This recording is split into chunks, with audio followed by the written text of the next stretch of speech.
नमस्कार, PTC news देख रहे सभी दर्शकों का स्वागत। मैं हूं आपके साथ अतुल वर्मा, लेकर हाजिर हूं प्रदेश की तमाम खबरों का हाल। बुलेटिन की शुरुआत करेंगे, लेकिन सबसे पहले एक नजर हेडलाइंस पर। नशा तस्करों के खिलाफ नारकोटिक्स ब्यूरो की कार्रवाई। फतेहाबाद में 12 किलो नशीले पदार्थ के साथ वांटेड बदमाश को किया गिरफ्तार। बिजली मंत्री अनिल विज ने रोहतक के बिजली निगम के मुख्य दफ्तर में बने शिकायत केंद्र में मारी रेड। अधिकारियों को दिए निर्देश, शिकायतकर्ताओं से भी की बात। परिवहन मंत्री अनिल विज का अधिकारियों को लेकर फिर छलका दर्द। कहा, चुनाव में अफसरों ने मेरे खिलाफ किया काम। सरकार के 100 दिन के कार्यकाल पर भी बोले। पिहोवा में आयोजित अंतर्राष्ट्रीय सरस्वती महोत्सव का हुआ समापन। केंद्रीय मंत्री मनोहर लाल ने महोत्सव में लगी प्रदर्शनियों का किया अवलोकन। और चरखी दादरी में अवैध खनन और जल दोहन के विरोध में ग्रामीणों का धरना जारी। कार्रवाई न होने से नाराज ग्रामीणों ने दी आत्मदाह की चेतावनी।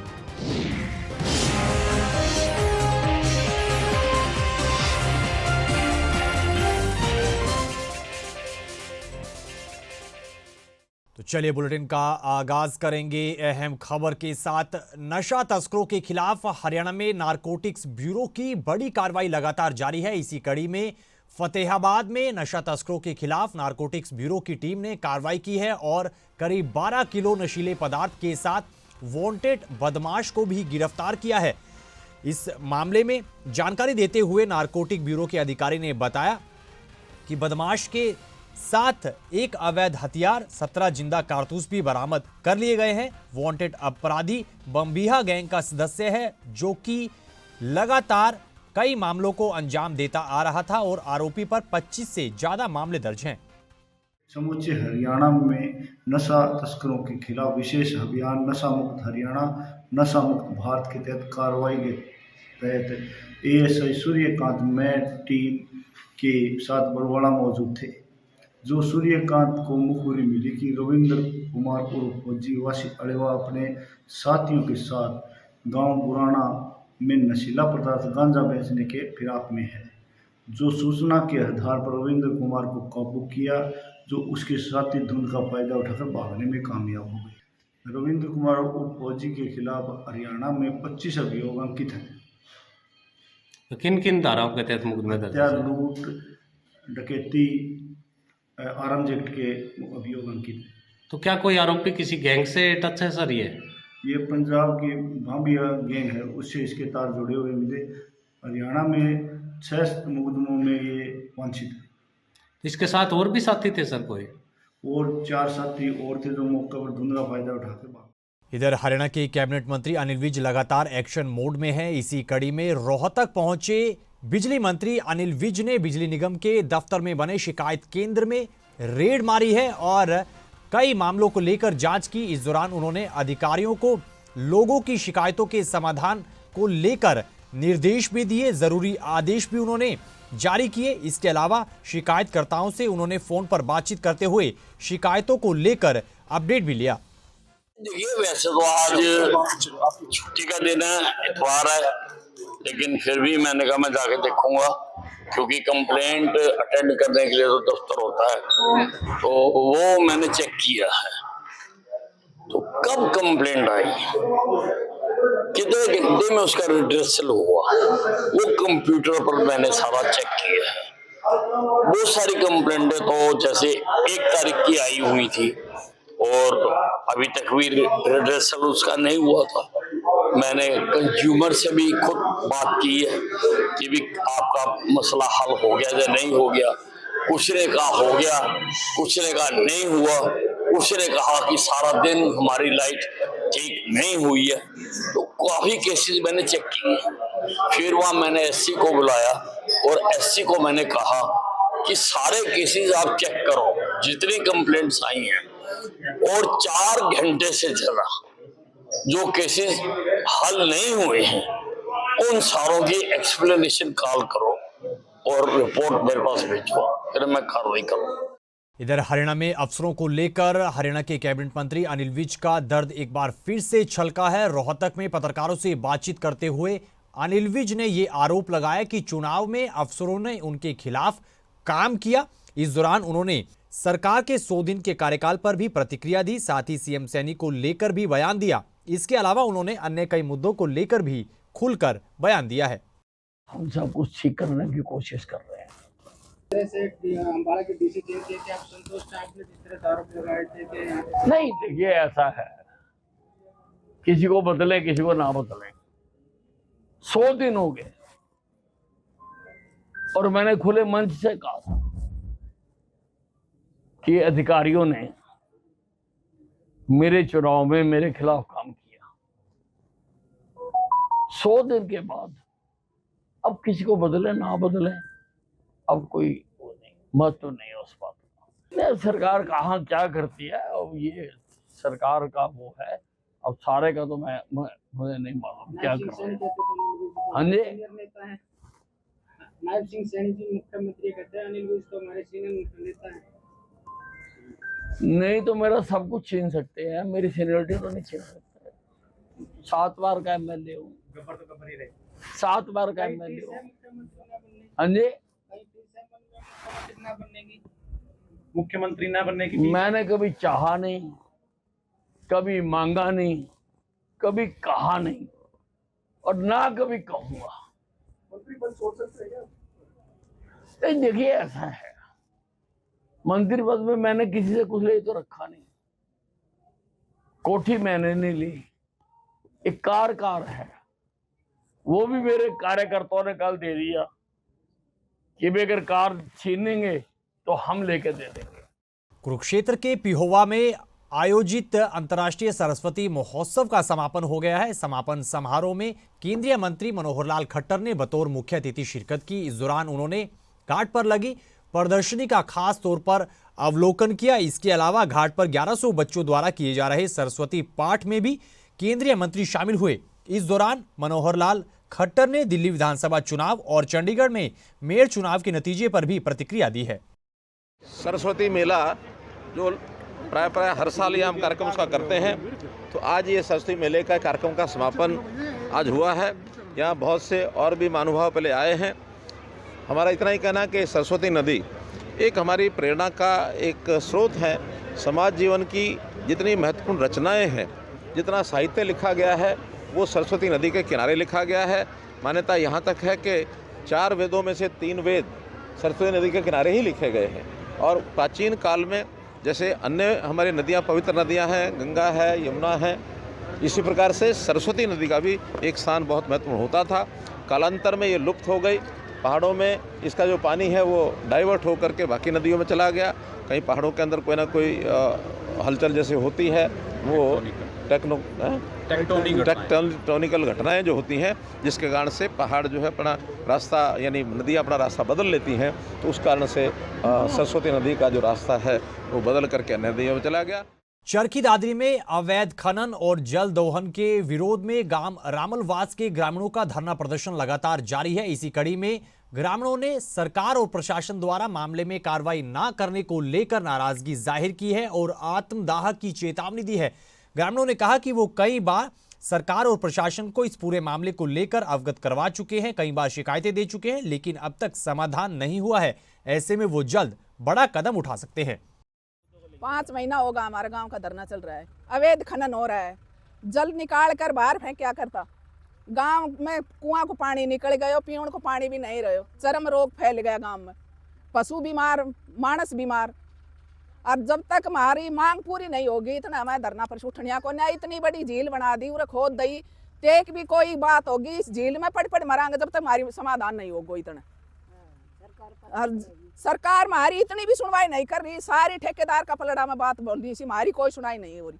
5 महीने से बैठे समय, गर्मी चली गई, बारिश चली गई, सर्दी चली गई, बताओ।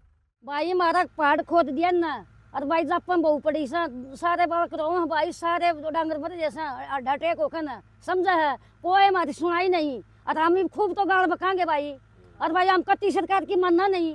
और हमारा काम सीधा करोगा तो भाई हम मानना ही नहीं, हम तो गाड़ बकाएंगे, तो हम तो कट मरांगे सारी। और हमारा घर में सारी लोग एक से सारी मरेंगे भाई, समझो। हमारा समझौता करो भाई, हाथ जोड़ के यही विनती से हमारी। हमारा सारा पानी बेच दिया ठेकेदार ना भाई। और भाई सब की वो करे, मानस बहुत अच्छे रामलवास गांव के, कुत्ते की भी इज्जत करें भाई। और इतनी बुढ़ी से बहुत देवता लोग आई हैं भाई, माँ बाणा सबका शर्म से हमने कह भी न गया भाई, अमूरा पड़ा कोई हमारी सुनाई नहीं करे भाई, और जो करी जावा कर लियो भाई, ठीक है। बुढ़ी लोग आई यहाँ, जवान बहू आवा है, हमने खाना पीना को नहीं, हम रोवा है। 5 सितंबर को पूरा गांव की पंचायत होके गांव के अंदर 5 तारीख को यहाँ हम धरने पा गए थे। उस दिन से लगातार दिन रात हमारा धरना जारी है।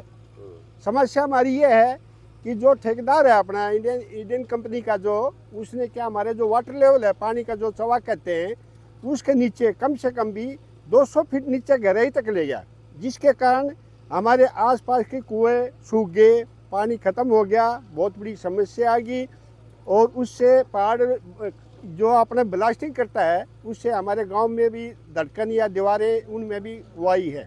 तीसरा कारण, इसमें जो ब्लास्टिंग के कारण या जो क्रेशर चलते हैं उसके कारण प्रदूषण गांव में जाता है, उससे बीमारियां होगी। खबरों में आगे बढ़ेंगे, अगली खबर का जिक्र करेंगे। दिल्ली विधानसभा चुनाव को लेकर प्रचार का दौर लगातार जारी है। इस बीच तमाम नेताओं की ओर से वार पलटवार का दौर भी जारी है। इसी कड़ी में दिल्ली में मुख्यमंत्री सीएम सैनी ने एक चुनावी जनसभा को संबोधित किया है। इस दौरान उन्होंने अरविंद केजरीवाल और आम आदमी पार्टी पर जमकर निशाना साधा। यमुना के मुद्दे को लेकर एक बार फिर से उन्होंने केजरीवाल को घेरा और पीएम मोदी के नेतृत्व में दिल्ली में भाजपा की सरकार बनने का दावा किया है।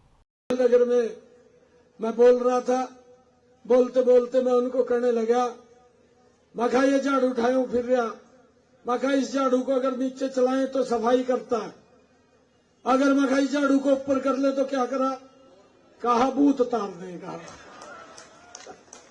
कहा इसको नहीं छोड़ देंगे, इसका भूत उतारेंगे। कहा इतना बड़ा रोष है दिल्ली के अंदर केजरीवाल के प्रति रोष है, उसको तो बाहर भी नहीं निकलने दे रहे। ये तो दिल्ली का रमलू है, रमलू। इससे बचना चाहिए, इसको दिल्ली से बचाना चाहिए। और भाइयों, इतना बड़ा आरोप लगा दिया हरियाणा के ऊपर कि नहर यमुना के अंदर जहर पा करके भेजा है, मुझे चिंता होगी। आखिर लोग पानी पीना छोड़ देंगे। एक जिम्मेवार अगर ये बात बोलता है, जिम्मेवार नेता बोलता है कि यमुना के पानी में जहर मिला दिया, व्यक्ति उसकी बात के ऊपर विश्वास करते हैं और लोग पानी पीना छोड़ देंगे। अगर लोगों ने पानी पीना छोड़ दिया तो ये जल के साथ ही हमारा जीवन है, कभी ये जीवन ही खत्म ना हो जाए। मुझे चिंता हुई, और चिंता हुई तो मुझे यमुना के पास जाना पड़ा। इधर दिल्ली पुलिस की स्पेशल सेल और हरियाणा पुलिस ने ज्वाइंट ऑपरेशन चलाते हुए गैंगस्टर जोगिंदर ग्योंग को गिरफ्तार कर लिया है। जानकारी देते हुए अधिकारी ने बताया है कि फिलीपींस से डिपोर्ट कर गैंगस्टर को भारत लेकर आया गया है। इस दौरान प्रेस कॉन्फ्रेंस करते हुए पुलिस अधिकारी ने क्या कुछ जानकारी दी है, सुनेगा। एक जॉइंट ऑपरेशन में जो कि दिल्ली पुलिस स्पेशल सेल और हरियाणा एसटीएफ का था, इसमें एक जोगिंदर ग्योंग जो कि एक बड़ा इंट्रीटेड गैंगस्टर था, उसको बड़ी पेंस टेकिंग एफर्ट्स के साथ में ट्रैक किया गया था फिलीपाइंस में, और वहां से उसको डिपोर्ट करा के कल शाम को रात में लेके आए और उसकी अरेस्ट डाली गई। ये ऑपरेशन पिछले 1-1.5 साल से चल रहा था और इसमें एक्टिव शेयरिंग ऑफ इंटेलिजेंस हुई थी दिल्ली पुलिस स्पेशल सेल और हरियाणा पुलिस के बीच में, जहां पे छोटी से छोटी चीज को एक दूसरे के साथ शेयर किया गया, इंफॉर्मेशंस को डेवलप किया गया और फाइनली इसको स्पॉट किया गया फिलीपींस में। और फिलीपींस में इसको स्पॉट करने के बाद में जो लीगल तरीका होता है इसको लाने का, वो किया गया और फाइनली इसको कल वहां से डिपोर्ट करा के लाके इसकी अरेस्ट डाली गई। वहीं कई मांगों को लेकर किसानों का आंदोलन पार्ट 2 लगातार जारी है। इसी कड़ी में जींद में लामबंद हुए किसानों ने रोष प्रदर्शन किया है। इस दौरान किसानों ने खटकर टोल प्लाजा पर नारेबाजी की और रोष प्रदर्शन करते हुए सरकार के खिलाफ अपना गुस्सा जाहिर किया है और कुछ वक्त के लिए टोल को फ्री भी करवाया है। किसानों ने कहा कि जब तक उनकी मांग पूरी नहीं होगी तब तक आंदोलन जारी रहेगा और किसान संगठन आने वाली 8 और 9 फरवरी को प्रदेश भर में सभी सांसदों को ज्ञापन भी सौंपेंगे। देखिए, हम मानते हैं कि टोल एक लूट के अड्डे हैं, क्योंकि ये टोल पर्ची तो काटते हैं, पैसे तो एकत्रित करते हैं, लेकिन सुविधाओं की ओर इनका कोई ध्यान नहीं। सड़कें टूटी हों पानी का प्रबंध हो ना हो, एम्बुलेंस वो नहीं यहाँ होती, कोई फर्स्ट एड नहीं है, किसी किस्म की सुविधा नहीं है, क्योंकि ये ज़्यादा से ज़्यादा कट लगाकर अपने बजट पे ज़्यादा से ज़्यादा टोल काट के मुनाफे कमाना चाहते हैं। आज का हमारा धरना इसीलिए है कि ये सुविधाएं यहाँ हर आदमी को मिलें टोल के ऊपर, और इसके साथ साथ जब ये सुविधाएं नहीं मिल रही तो जो लोग विरोध करते हैं कि सुविधाओं के बिना टोल कैसा, तो उनको अपना उनके साथ बदतमीजी करनी, गुंडागर्दी करनी, ये इन मुद्दों को लेकर हम आज इस टोल को फ्री किए बैठे हैं। खबरों में आगे बढ़ेंगे, अगली खबर का जिक्र करेंगे।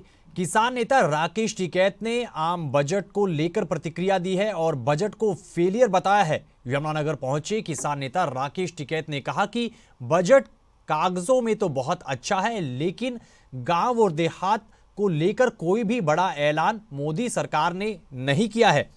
वहीं राकेश टिकैत ने किसान आंदोलन को लेकर भी सवाल उठाए और कहा कि जब तक संयुक्त किसान मोर्चा एक साथ कॉल नहीं देगा तब तक ये आंदोलन बड़ा नहीं बनेगा।